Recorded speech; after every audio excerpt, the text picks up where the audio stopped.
Data refers to pieces of information, typically collected and organized in a structured way. The data can be of various types such as numerical, text, image, audio, etc. Data has been referred to as the new oil, as it has become an extremely valuable resource in the 21st century.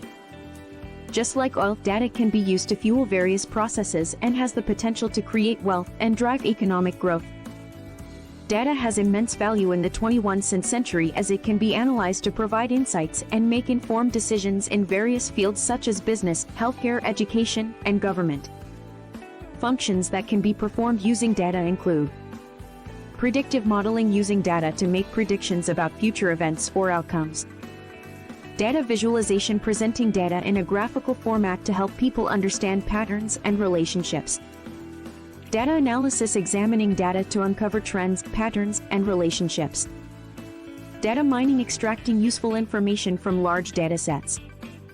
Machine learning using data to train artificial intelligence models to perform specific tasks.